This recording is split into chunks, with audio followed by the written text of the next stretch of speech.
एक शाम प्राची टीवी पर सीरियल देख रही होती है। तभी उसकी सास वहां आती है। अरे सीरियल में तो ऐसे मग्न है जैसे आज रात का खाना पड़ोसी आकर बनाएंगे। मुझे पता ही नहीं था आपने अपने बेटे की शादी पड़ोस में भी की हुई है। हैं? मतलब? मतलब इस घर में सारा काम बहू ही करती है, आप तो सिर्फ खर्राटे मारती हैं।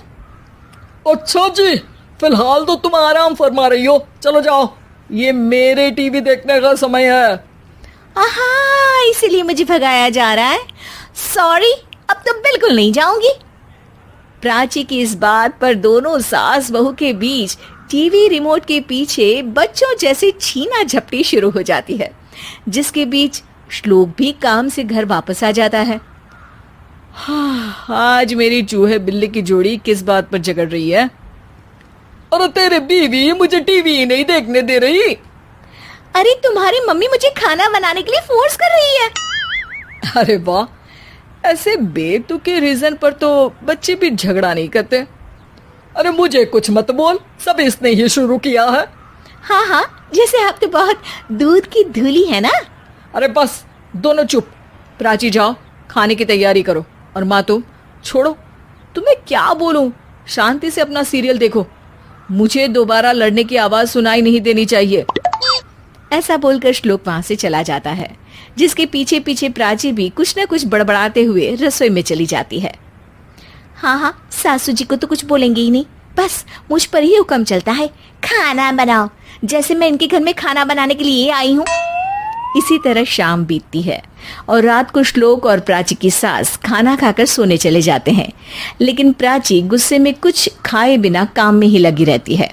इस घर में किसी को घंटा फिक्र नहीं पड़ता, मैं खाऊं या भूखी रहूं। प्राची कुछ देर के लिए रसोई से बाहर जाती है और जैसे ही वापस आती है तो वहां दूध का भरा ग्लास देखकर हैरान रह जाती है। फिक्र पूरी है, बस दिखाना नहीं है। प्राची दूध पीकर सोने चली जाती है और अगली सुबह एक बार फिर सास बहू का कार्टून नेटवर्क स्टार्ट हो जाता है। ये तुमने ही किया है। अरे अजीब जबरदस्ती है, मैं बोल रही हूँ मैंने कुछ नहीं किया। दोनों ने मिलकर पूरे घर को पागल खाना बनाया हुआ है। यहाँ कोई नॉर्मल इंसान तो रह ही नहीं सकता, इसीलिए अब पड़ोसी क्या रिश्तेदार भी घर आने से कतराते हैं। और सुन बेटे, तू भी चंगा, तेरी माँ भी चंगी, तेरी बीवी भी चंगी, रिश्तेदार। हाँ जी, आपको नहीं पता क्या, गंगाधर ही शक्तिमान है, रिश्तेदार ही। हाँ हाँ, बस समझ गया। कभी जानवरों जैसे लड़ेंगी तो कभी जुगलबंदी करेंगी। भाई मैं आप दोनों के बीच में नहीं फंसना चाहता। सास बहू की इस मनमौजी जोड़ी से परेशान होकर श्लोक अपना सिर खुजलाता वहां से चला जाता है। चलो अब मैं भी कीर्तन में जा रही हूँ। इस पर जैसे ही सास कमरे में अपना पर्स लेने जाती है तो वहां नाश्ते की प्लेट रखी देख मुस्कुराने लगती है और नाश्ता करके घर से बाहर निकलते हुए कुछ पैसे टेबल पर रख जाती है, जिसके कुछ देर बाद सिलेंडर वाला घर आता है। ओ मुरी मैया, मैं सिलेंडर के बारे में तो बिल्कुल भूल ही गई थी। घर खर्च के सारे पैसे भी मम्मी के पास है और श्लोक से बोला तो उल्टा 4 बात सुनाएंगे। प्राची ये सोच ही रही होती है कि अचानक उसका चेहरा चमक उठता है और वो घर में आकर इधर उधर देखने लगती है।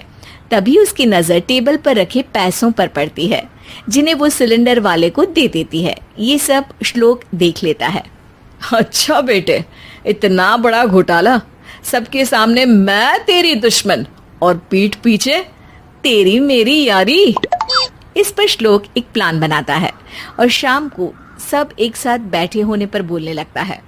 माँ, तुम दोनों की बहुत लड़ाई होती है, इसलिए मैं सोच रहा हूँ कि प्राची को उसके घर छोड़ाऊं, इससे वो भी खुश रहेगी और तुम भी। अचानक श्लोक की ये बात सुनकर सास बहू शौक से उसकी तरफ देखती है। अरे ऐसे कैसे घर छोड़ाओगे, मुझे कहीं नहीं जाना। अरे तुमने बोला नहीं पर मैंने सुन लिया, तुम्हें मम्मी के साथ रहना अच्छा नहीं लगता, मुझे पता है। अरे वो अरे, जब बहू खुद कुछ काम बोले तो वो तुझे सुनता नहीं, और अब जो इसने बोला ही नहीं वो तू समझ गया। जब उसे नहीं जाना तो फिर जबरदस्ती क्यों कर रहा है? अच्छा, फिर आपको मौसी के घर छोड़ाता हूँ, बस अब आप दोनों एक घर में एक छत के नीचे नहीं रह सकती। मैं इस टॉम एंड जेरी की जोड़ी को और नहीं झेल सकता। है? ऐसे कैसे नहीं रह सकते? तुम्हें इतनी दिक्कत है तो तुम्हारा बोरिया बिस्तर पैक कर देती हूँ, लेकिन मम्मी जी कहीं नहीं जाएंगी। बिल्कुल यही सुनना था मुझे। अगर दोनों में इतना ही प्यार है फिर हर वक्त ये लड़ाई का नाटक क्यों करती हो? देखा मैंने कैसे माँ किचन में दूध रखती है और तुम उनके लिए कमरे में नाश्ता रखती हो, और कैसे वो पहले ही तुम्हारी दिक्कत समझकर घर में पैसे रखकर बाहर जाती है। अरे भाई, इतना ड्रामा तो डेली सोप में भी नहीं होता जितना तुम दोनों ने इस घर में फैलाया हुआ है। तू हमें टॉम एंड जेरी बोलता है ना, तो याद कर वो दोनों भी एक दूसरे को बाहर वालों की बुरी नजर से बचाने के लिए हमेशा सबके सामने लड़ते थे, लेकिन अकेले में दिक्कत के समय मदद भी तो करते थे। बस हमारा रिश्ता भी कुछ ऐसा ही है। और वैसे भी अगर सास बहू में तू मैं नहीं होती तो दुनिया वालों को कहानियां कैसे मिलेंगी?